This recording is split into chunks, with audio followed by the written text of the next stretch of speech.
तुझ्या एकटीचीच घुसमट होती असं नाहीये. आपण सगळेच एका विचित्र परिस्थितीमध्ये अडकलेले आहोत. तो बिचारा मणी तर पार कोलमडून गेलाय आणि त्याची ही अवस्था बघून एक आई म्हणून तुला त्रास होतोय हे पण मला दिसतंय. मी मणीला समजावतो. काय समजवणार आहात?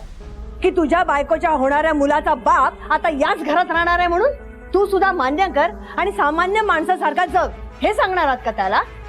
जात होता ना तो, का थांबवलं तुम्ही त्याला? त्याच्या या घरात राहणारे माझ्या मुलाला किती त्रास होतो याची कल्पना आहे तुम्हाला? नीलम, माझा मुलगा असं ज्याचा उल्लेख करतेस ना, तो माझा पण मुलगा आहे. मी त्याचा बाप आहे. त्याला होणारा त्रास मलाही दिसतोय. आणि हे बघ, मला हाऊस नाहीये त्या दुष्यंतला या घरामध्ये थांबवून घ्यायची. हे बघ, त्यावेळेला माझ्याकडे दुसरा कुठलाही पर्याय नव्हता आणि पूर्ण विचारांती मी हा निर्णय घेतलेला आहे. एक लक्षात घे, त्या दुष्यंतकडे DNA रिपोर्ट आहे ज्याच्यामध्ये हे साबित होत आहे की स्वानंदीच्या पोटात वाढणाऱ्या बाळाचा बाप तो आहे म्हणून. आता नुसती कल्पना कर, समजा दुष्यंत तो रिपोर्ट घेऊन मीडियावाल्याकडे गेला तर? तो दुष्यंत पण खोटा आहे आणि ते रिपोर्ट पण खोटे आहेत. रिपोर्ट खोटा आहे म्हणजे स्वानंदी असं कधीच वागू शकत नाही. मलाही माहिती आहे स्वानंदी असं कधीच वागणार नाही. अरे पण ते लॅब रिपोर्ट तर आपण नाकारू शकत नाहीत ना. हा, अरे तो पुरावा आहे दुष्यंत जो दावा करतोय त्याचा. हे बघ, तो पुरावा काय माणूस नाही खोटं बोलायला. दुष्यंत त्याचा हक्क मागतोय.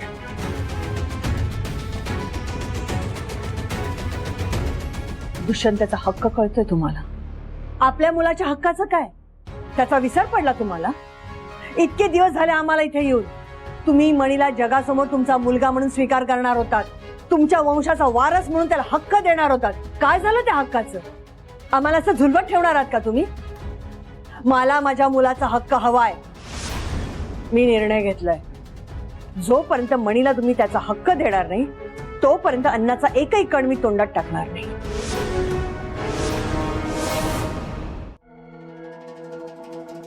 नीलम, ये.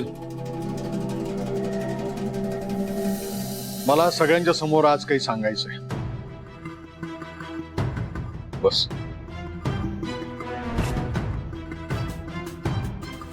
हे बघ, तुला आणि मणीला मी सरप्राईज देणार होतो. परवा मणीचा वाढदिवस आहे, तर त्या दिवशी मी सगळ्यांच्या समोर तुम्हाला म्हणजे तुला आणि मणीला माझं नाव आणि तुमचा हक्क देणार आहे.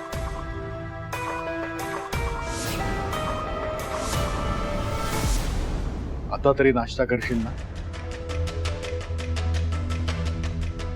घे ना, घास घे.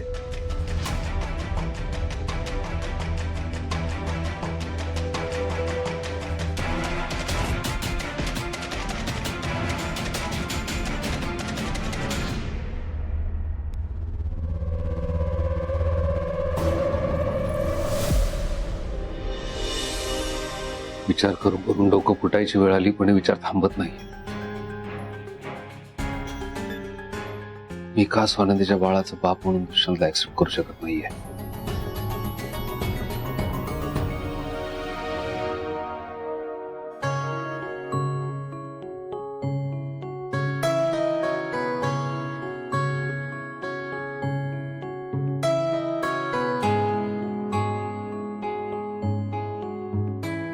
मणी सर बाळाचा पाळणा नीट करतायत.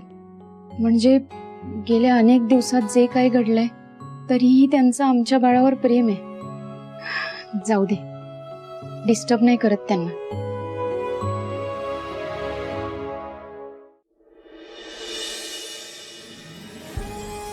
देवा विठ्ठला, तुला माहितीये उद्या माझ्या मणी सरांचा वाढदिवस आहे आणि सगळ्यात महत्वाचं म्हणजे उद्या सरपोतदार साहेब त्यांना त्यांचा हक्क देणार आहे.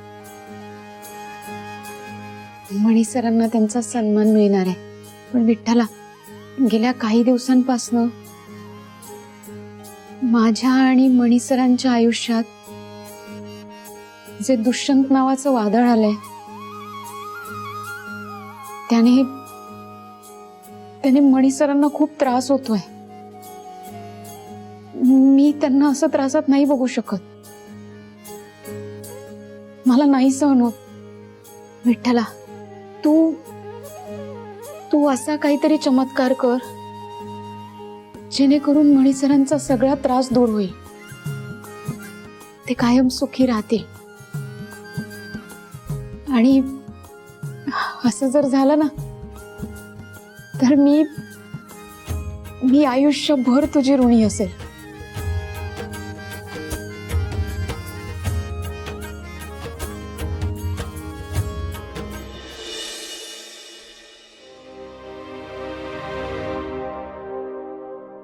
स्वानंदी,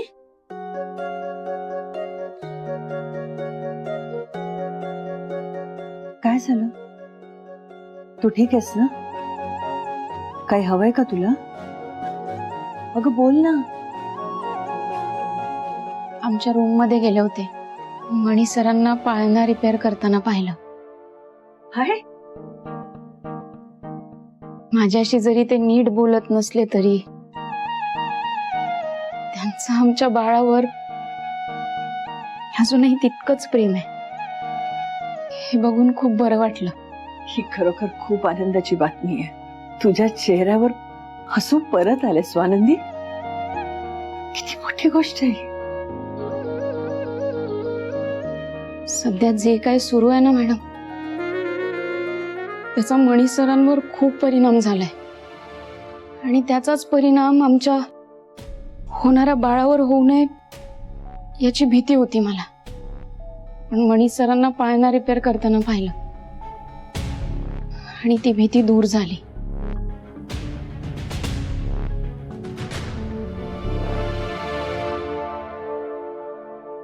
तू निराश नको होस. मणीचं जितकं बाळावर प्रेम आहे ना, तितकंच प्रेम बाळाच्या आईवर पण आहे. सध्या परिस्थिती थोडीशी वेगळी आहे. तुमच्या प्रेमाची परत एकदा परीक्षा आहे स्वानंदी. मॅडम, मणी सरांनी खूप मोठा गैरसमज करून घेतलाय. माझं काहीच ऐकून घ्यायला तयार नाहीये. मी काय करू मला काही सुचत नाहीये.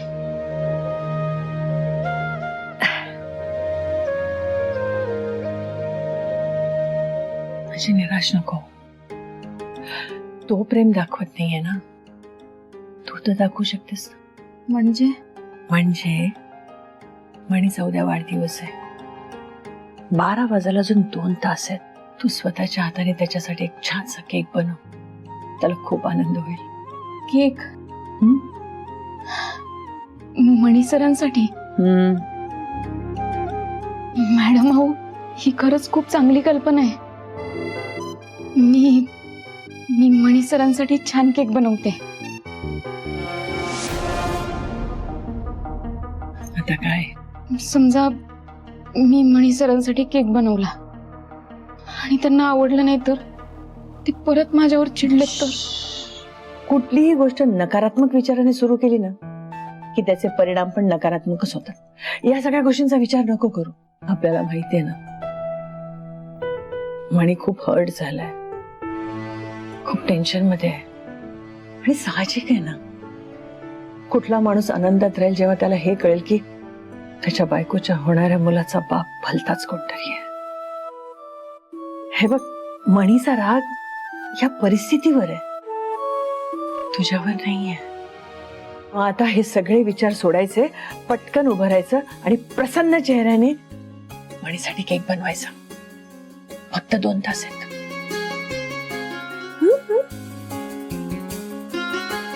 मी बनवते मणी सरांसाठी लगेच केक.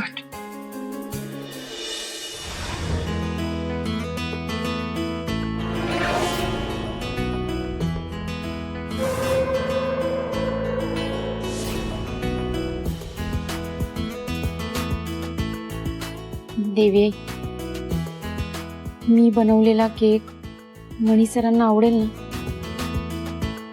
आमच्यातले सगळे गैरसमज दूर होतील ना? स्वानंदी, तो मी दुष्यंत, घाबरू नकोस, शांत हो. अगं काय नाही, मी इथे आलो होतो किचन मध्ये. तू मला अशी एवढ्या रात्री एकटी दिसलीस म्हणून मला घाबरायला झालं.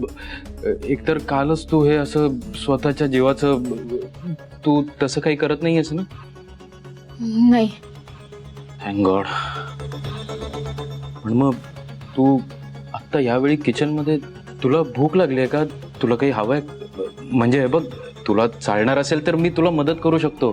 काय तिथे अमेरिकेमध्ये आहे ना, मी स्वतःचं जेवण स्वतः बनवायचो, त्यामुळे मला सवय आहे. हे काय करतेस तू? केक बनवतेस का?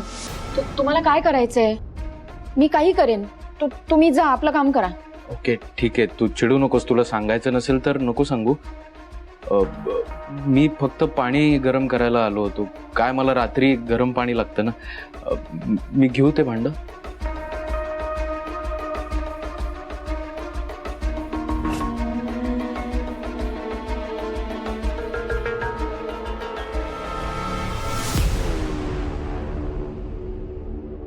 हा दुष्यंत इथे काय करतोय?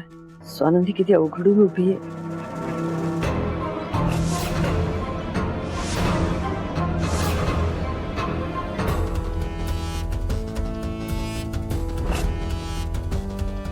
बापरे, मणी इथेच येतोय. त्याने परत दुष्यंत आणि स्वानंदीला एकत्र पाहिलं तर पुन्हा त्याचा गैरसमज होईल. त्याला थांबवायला हवं. त्याला पाणी हवंय ना? हे घे पाण्याची बाटली. मी आत्ताच भरून आणणार आहे माझ्यासाठी. अहो पण तुम्ही तुमची भरलेली बॉटल मला का देताय? मी माझी भरून आणतो ना. मग काय झालं? मी दिलं तर पाणी नाही घेणार तू? हो नाही, असं काही नाही. नाही मग घे. Thank you. Good night. Good night. मला तुझ्याशी थोडं बोलायचं आहे.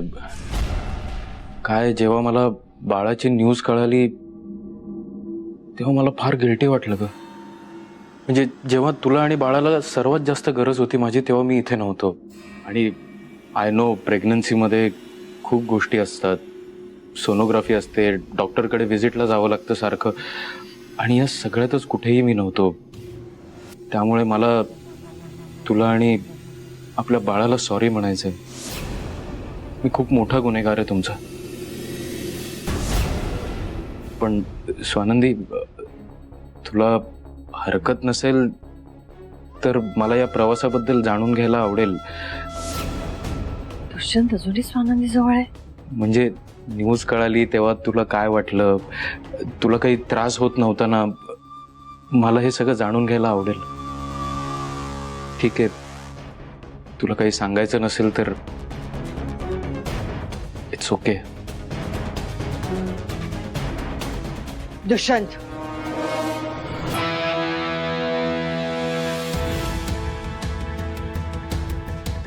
तू इथे काय करतोयस?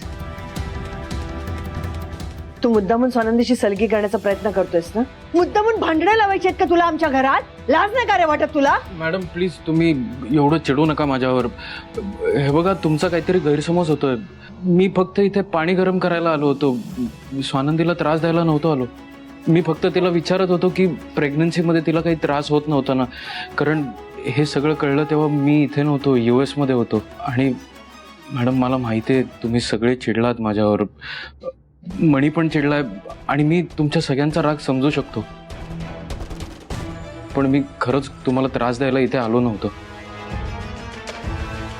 आणि तुम्ही फक्त एकदा माझ्या बाजूने विचार करून बघा. माझं काय चुकलंय सांगा ना.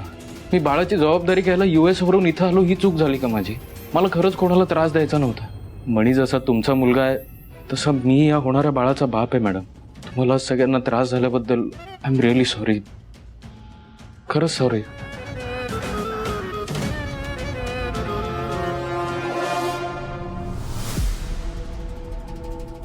मॅडम, बरं झालं तुम्ही आलात. मी कधीपासून त्यांना टाळण्याचा प्रयत्न करत होते, पण जातच नव्हते. मी केक बनवायला घेते, उशीर होतोय. नीलमच्या उपोषणाच्या धमकीपुढे मी नांगी टाकली आणि त्यांना हे सांगून बसलोय की मी तुम्हाला माझं नाव आणि तुमचा हक्क देईन म्हणून. काय करू आता? हे सगळं कसं टाळता येईल? वा, मणीच्या जन्मदिवशी तुम्ही आमच्या मृत्यूचे आदेश देणार आहात. तुम्हाला असंच वागायचं होतं तर त्या खुराड्यातनं कशाला आणलं आम्हाला घरात? आम्ही मजेत होतो तिकडे. निदान कोणी अपमान तरी करत नव्हता आमचा. शालिनी, तुम्ही ओव्हर रिॲक्ट करताय, जरा समजून घ्या. तुम्ही समजून घ्या आम्हाला. उद्या तुम्ही नीलम आणि मणीला स्वतःचं नाव दिलं तर आमचं भविष्य काय राहणार आहे? संचिता ती प्रेग्नंट आहे. तिच्या पोटात आपल्या घराण्याचा वंश वाढतोय. तुमच्या अशा वागण्याने आमचं अस्तित्व संपून जाईल आणि वरतून बदनामी होईल ते वेगळंच. अहो, मी काय म्हणतोय जरा ऐकून तरी घ्या. नाही, आजपर्यंत मी खूप ऐकलं तुमचं. आता तुम्ही ऐका माझं. अहो, काय स्वप्न बघितले होते तुम्ही? दिल्लीला जाऊन मंत्री होणार, अजून 15-20 वर्ष खासदार म्हणून राहायचं होतं तुम्हाला. तुमच्या अशा वागण्याने सगळी स्वप्न धुळीच मिळाली. तुम्ही माझ्या समोर बोलताय ह्याचं भान ठेवा जरा शालिनी. मी आजवर जे काही केलंय, जे काही मिळवलंय, हे स्वतःच्या हिमतीवर मिळवलंय आणि मला माझी स्वप्न कशी पूर्ण करायची हे चांगलं माहिती आहे. त्या मार्गात कोणीही आणि काहीही येऊ शकत नाही. तेव्हा तुम्ही मला शिकवू नका. मला तुमच्या सल्ल्याची पण गरज नाहीये. मी माझा निर्णय घेईन. मला जे हवंय ते मी करीन. तुमच्या लक्षात आलं ना? बरं, आणि आता तुम्हालाही काही मला बोलायचंय? मला अक्कल शिकवायची आहे? छे छे, नाही डॅड. आम्ही उलट मम्मांना हेच सांगत होतो की डॅड हुशार आहेत. काय करायचं काय नाही हे माहितीये त्यांना. आपल्या भविष्यासाठी योग्य तोच निर्णय डॅड घेतील. आणि चेहरा भोळा असला म्हणून काय झालं? दिमाग शैतानी आहे ना.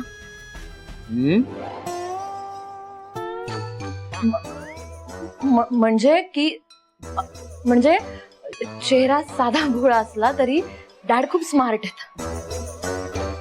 ही मुलगी किती खोटं बोलतेय. आयत्या वेळी मला तोंड कशी पडतेय. बघून घे नीला पण. आम्ही येतो.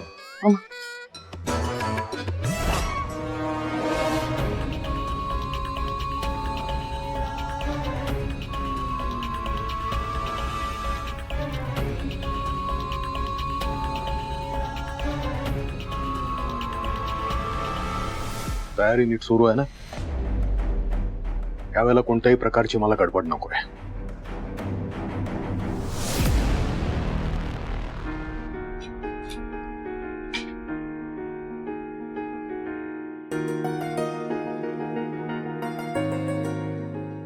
मणी सर, रिपेअर नाही झाला का अजून? नाही, कदाचित आता या पाळण्याला माझ्या हातून रिपेअर व्हायचं नसेल. हो, असं का बोलताय तुम्ही? त्या पाळण्याला तुमच्याच हातनं रिपेअर व्हायचंय. त्याला तुम्ही खूप आवडलात म्हणून तो तुम्हाला सोडत नाहीये. माझ्याजवळ बसा असं सांगतोय तो.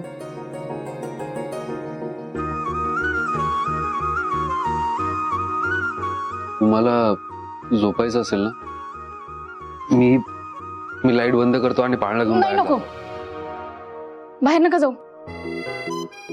तुम्ही बाहेर गेलात की मला इथे झोप नाही लागणार.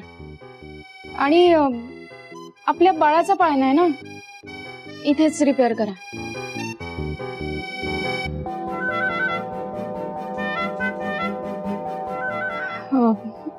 तुम्ही रिपेअर करा. वॉर्डन मॅडम झोपल्या की नाही ते बघून येते मी.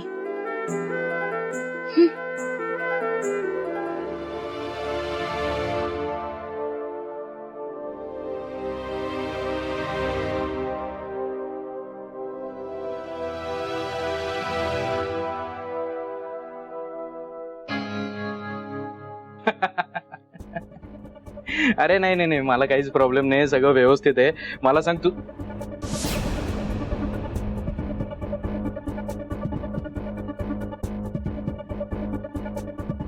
अरे हो ना, फारच गोड मुलगी आहे स्वानंदी. आणि खूप हिमतीची आहे बरं का. म्हणजे बघ ना, अख्खी प्रेग्नन्सी तिने एकट्याने हँडल केली. नाही नाही, तिचा नवरा आहे रे तिच्यासोबत, पण तो काही आमच्या मुलाचा बाप नाही ना. त्याचा खरा बाप मी आहे. अरे आता काय सांगू तुला, मी आत्ता लग्न करायला तयार आहे तिच्याशी या क्षणी, पण तो माणूस आमच्या मध्ये आहे ना.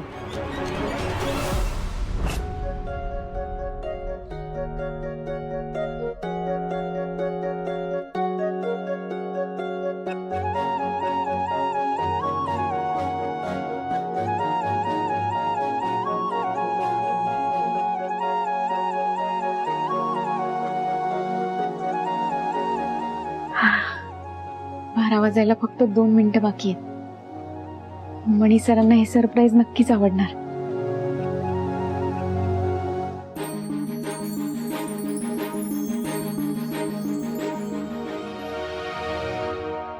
आमचं मूल जन्माला आल्यावर मी जिवंत असताना देखील ते दुसऱ्या एका माणसाला बाबा म्हणणार, त्याचं नाव लावणार.